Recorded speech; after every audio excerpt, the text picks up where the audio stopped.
Mais uma quest diária aqui hoje no estúdio da Intrínseca, aqui na Bienal do Livro. Nunca achei que estaria aqui, dentro de um estúdio, gravando com o autor.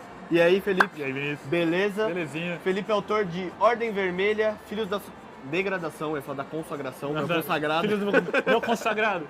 Salgado de Não, quê? a primeira pergunta que eu ia te fazer, você como fundador da Ordem Vermelha, qual que é o seu envolvimento com a Ursal? Eu sou o Ursal. Nossa, essa pergunta veio muito... Bom, a Ursal está aí crescendo debaixo dos narizes do capitalismo há algum tempo. Eu sou a favor de uma seleção com Messi, Neymar, Cavani. Todo mundo junto? Todo mundo... Acho que aí vai conquistar aí, ó. Mas a coisa triste, eu comentei agora há pouco, foi eu acho que a gente ter perdido a oportunidade de fundar a Ursal mais cedo e ter, sei lá, o Darim no programa do Gugu, tá ligado? Assim, tal. Eu acho que é um negócio que me... Vamos manter assim no e se? Porque a gente não sabe se não sabe se não é.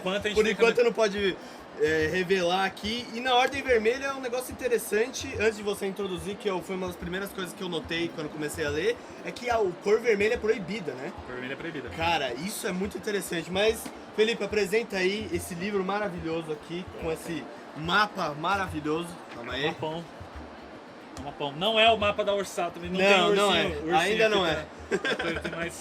Mas esse mapa aqui é de Unterak, na verdade, que é a última cidade da degradação. A degradação é todo o deserto que é o resto do mundo. E Unterak é essa cidade murada por onde a deusa Ona está nos últimos 1000 anos, mandando e desmandando. Ela é a única verdade que essas pessoas conhecem. Tem 6 raças ali que sobreviveram à destruição do resto do mundo, que foi feita por 6 deuses, quando eles destruíram tudo e depois eles se unificaram em um. Não, é isso que eu ia falar, tem um deus pra cada povo? Mas tem um número... É que o número 6, que também está 6 deuses, 6 raças. Mas vamos falar um pouquinho de uma coisa assim que me chamou bastante atenção quando eu fui atrás dessa obra, né? Ela, como você já falou em várias entrevistas, você não é o pai único dessa obra aqui. Não. Foi uma reunião, né, de várias ideias, vários conceitos, até chegar nesse produto final aqui. Sim, começou lá dentro da CCXP, com o Érico Borgo e o Renan Pizzi. E aí eles têm 2 artistas completos, tanto de concepts quanto ilustradores, enfim. O Vitor Hugo Souza e o Rodrigo Basso Didier. Que o Rodrigo é o autor da capa. Sim. E dessa arte também aqui da foto do livro. Uhum. Os dois eles começaram a fazer conceitos de alguma coisa para fazer um mundo próprio ali da CCXP, porque, bom, eles sempre celebraram as maiores histórias, né? Na CCXP eles estão sempre contando e recontando histórias quer dizer, mostrando histórias que a gente está acostumado, como cultura pop, DC, né? Marvel, todas as franquias Star Wars, tal. Sim, e aí o lance eles quiseram contar uma história que fosse deles também. E aí eu fui chamado para trabalhar em conjunto com eles para criar esse universo Interact. E aí eu escrevi esse primeiro livro que é, vamos dizer, a pedra fundamental da Ordem Vermelha. Onde começou, né? Nesse processo de world building, né, que na escrita a gente chama de construção de mundo, world building, né, a gente no Cozinha dos Tronos, a gente tá passando por isso agora, a gente tá construindo nosso próprio mundo fantástico, Sim. Mais ou menos seguindo nessa linha aí que você falou. Eu tô muito empolgado, é muito legal. A gente faz receitas de vários outros séries, filmes, que tal fazer de um próprio universo, né? Mais ou menos na mesma linha, é uma inspiração muito grande pra gente. Feliz. E como você vê essa relação, né, falando mais da comida em si, dessa relação da alimentação com essa construção de universo? Porque quando a gente tá falando de alimentação, a gente não tá falando só da comida que tá no prato ali do personagem. A gente tá falando da cultura, a gente tá falando da história, dos recursos naturais que ele tem ali em volta dele, né? É uma camada a mais, né? Sempre dá uma camada mesmo, né? Dá uma veracidade maior quando você consegue colocar isso junto com a história, né? Sim. Qual que é a sua visão dentro da Ordem Vermelha disso? A gente, como essas 6 raças que vivem, algumas já estão quase extintas, mas outras são mais numerosas dentro de Unterak, elas praticamente já sofreram meio que uma castração cultural. Elas não conseguem se lembrar de como elas eram 1000 anos antes de Una. Porque Una meio que é a última verdade que eles têm, mas e, assim, há 1000 anos eles estão vivendo essa mesma coisa, essa história sempre sendo recontada. Então eles esqueceram grande parte dos costumes que eles tinham antes. Por isso, é meio que Unterak, o centro da cidade, que é uma zona, vamos dizer, industrial, que é só onde as pessoas trabalham e dormem no trabalho, porque elas trabalham 13 horas por dia e elas só podem sair depois no sexto dia. E elas têm a obrigação de, no dia de louvor, que é a folga, no dia de louvor, ter que orar também por Una, por 6 horas de olhos fechados, tipo assim, 6 aí se repetindo, mas essa coisa é uma cultura muito opressiva. Sim. E o que acontece? A coisa da alimentação que eles tinham das raças foi se perdendo. E como grande parte a mão de obra de Unterak é a galera dos assentamentos, tem uma favela, é uma cidade de Deus que eles têm ali, assim, sabe? Eles acabaram meio que perdendo esse limite entre eu sou um anão, você é um humano, porque tá todo mundo na favela ali, e ali Uma tudo comunidade igual. só, né? Então eles adquiriram conceitos do outro. Então, por exemplo, a coisa do guisado, dos ensopados, virou a comida tipo de vão fazer comida com o que der, porque a comida é escassa. Ao mesmo tempo, Unterak é muito rica em cereais e grãos, mas isso é sempre voltado para Una, para vamos dizer, a nobreza em volta dela. Elite, né? Para essa elite que está em volta dela. Mas a história em si do Ordem Vermelha, tem toda essa parada do vermelho que você falou, mas sem dar muito spoiler, qual que é a jornada aí dos personagens e... Porque essas raças que você colocou, eu li o começo do livro, eu fiquei, caraca, velho, como... É assim, é lógico que dá pra perceber algumas bases que você tá tomando ali, mas são realmente raças novas, essa principalmente que é um bardo, basicamente, né? Que é uma classe, que seria a classe do RPG do bardo, que é esse que vive pouco que você falou. Sim, isso. Sim. É uma puxada disso. Só que tem muita coisa mais que vocês exploram aqui, né? Sim, assim, tem as raças novas que são os Sinfos e os Kaoshis, que até visualmente eles podem lembrar. Muita gente falou, os Sinfos são hobbits, não, mas eles são bem mais pixies, assim, né? Vamos dizer. Eles são.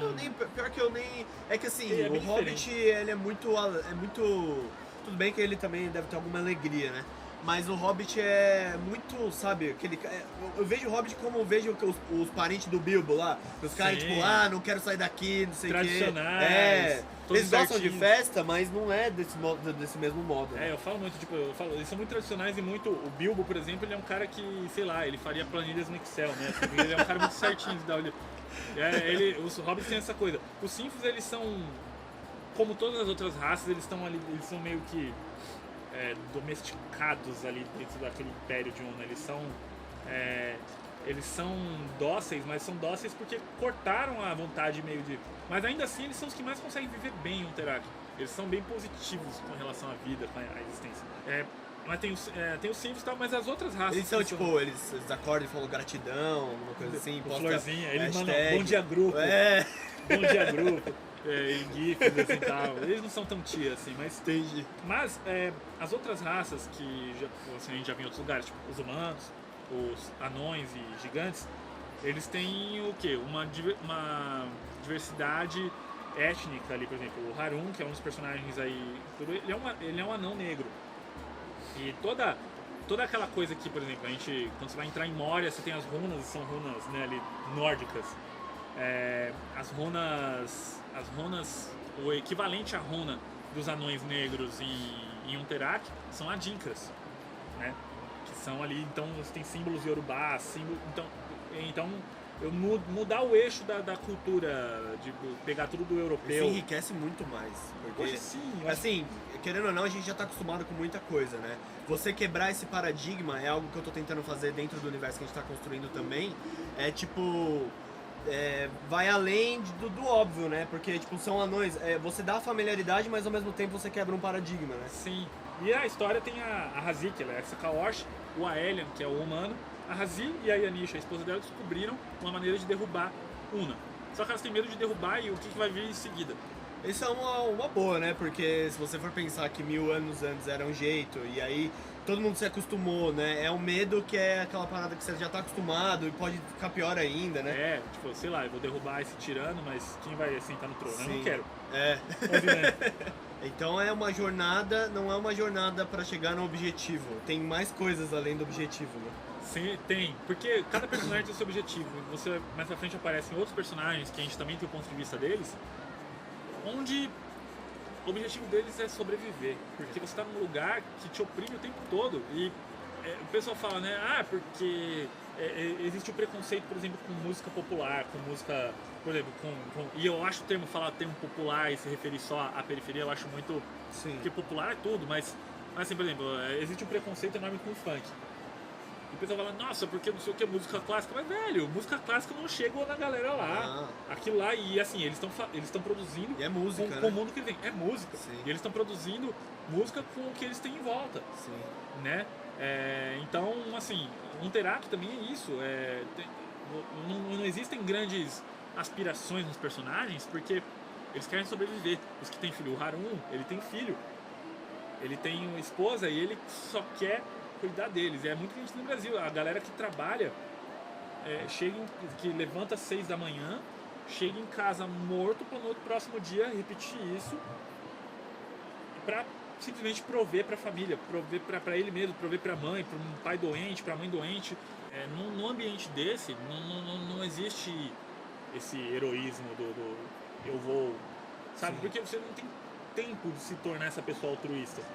Mas existe uma coisa que eu tento passar no livro, apoiando-se uns nos outros, a gente tem algo. E é isso que eles começam a perceber. Depois de tanto tempo apanhando e sendo separados, sempre o que eles têm, eles criaram em conjunto as semelhanças entre as raças nos assentamentos, eles foram criando certas coisas, foram criando uma rede de apoio ali, sabe? Então eu acho que isso é uma das mensagens do livro, eu acho que está ali embutida. É uma aventura, o livro é frenético, tudo na ação, mas ele tem essa parte, né? No universo que a gente está desenvolvendo, a premissa foi da gente começar por um livro de culinária. Sim. Aí a gente falou, em vez de a gente fazer um livro de culinária, vamos fazer uma história onde se passa. Aí daí a gente foi indo, e a gente chegou num ponto que a gente se deparou com uma questão mais filosófica, uma mensagem mais forte aí, que é a questão de você comer algo que tá só pra satisfazer sua fome e pronto, não importa de onde ele veio, pra onde ele vai, o industrializado no caso, ou você tem esse apego maior com a comida e ter aquela reflexão, de onde tá vindo isso, o que eu tô colocando pra dentro de mim, essa parada tá influenciando outras coisas, né? Só que lógico, como é fantasia, a gente leva isso ao máximo do que pode, né, pra levar essa mensagem. Então tem os alquimistas ali do sal, que são responsáveis por essa parte, essa parte burocrática, né, financeira, mas ao mesmo tempo dessa proto-ciência que está surgindo, né, que eles têm esse domínio do sal. Então o sal tempera a comida. Depois do sal, eles foram descobrindo que tinha outras substâncias ali. Já ouviu falar de salitre? Salitre, iodo. Salitre ele pode fazer... Salitre... Não. Salitre é uma aliás, uma das armas que eles usam é pólvora. Uhum. Mas o salitre é o quê? É uma propriedade química ali, né? O nitrato e tal, que tem histórias, né? Já foi falado por aí na mídia, que usavam isso em cadeia para satisfazer mais as pessoas. Então, qual que é a parada? Eles, como organização financeira que quer salvar o mundo, eles falam, não, a gente vai solucionar a fome do mundo, mas de uma forma que não é natural, né? Não é condizente com o que eles estão vivendo ali. Sim. E aí tem do outro lado, né? Eu nunca falei isso, é a primeira vez que eu tô falando, então tá sendo uma revelação. Tem um personagem que é o protagonista. Eu não gosto de falar o nome dele, porque eu gosto muito do nome, então eu não quero revelar até usar. Palavras sem poder. Ele nasceu num lugar ali onde ele foi devastado por uma das guerras, um dos conflitos, né? Então a terra dele é completamente infértil. Mas você acha então que a gente pode fazer até uma receita do óleo vermelho lá no canal? Podemos fazer? Podemos fazer, tem muita coisa aí. Então vamos combinar, vamos marcar, a gente continua essa conversa lá no canal. O Rodrigo, o Vitor, o Érico, se quiser, vamos todos cozinhar. Lá dá pra fazer, dá pra fazer fogo de chão, dá pra fazer, Tem uma cena que é uma festa nos assentamentos, onde eles recebem comida de graça de alguém, não sabem de quem. Que tem algumas descrições de comidas, assim, tudo. É muito legal, porque vai dar pra fazer, a gente pode fazer uma mini festa dos assentamentos. Assim. Dá pra fazer, e lá no canal a gente produz tudo, né? Monta as roupas, monta todo o esquema. E você que é o escritor, é só você psicografar lá o que tiver, a gente tenta montar no máximo que der. Pô, e vai ser bem legal. Eu tava até assistindo ontem a receita da sopa de cogumelos. Nossa, aquela sopa foi muito boa. Tá bonita, cara, ali tudo. Eu como vegetariano em um terráqueo eu acho que seria meio sinfo ali também. E é uma forma da gente prestigiar um conteúdo brasileiro, né? Que é o que falta realmente no nosso canal, a gente quase não faz receitas, né? De propriedades intelectuais brasileiras. Então é uma oportunidade aí da gente tocar esse negócio e acho que dá pra fazer um negócio bem imersivo, bem legal. Muito obrigado pelo papo, muito obrigado a Intrínseca aqui que disponibilizou o local pra gente filmar, a galera aí, muito obrigado aí que tá atrás das câmeras. E é isso. Então vamos cozinhar lá na Cozinha dos Tronos. Bora, Que acho fechou. que tem bastante coisa pra gente aproveitar aqui. Vai ser Valeu. Valeu, galera. Valeu.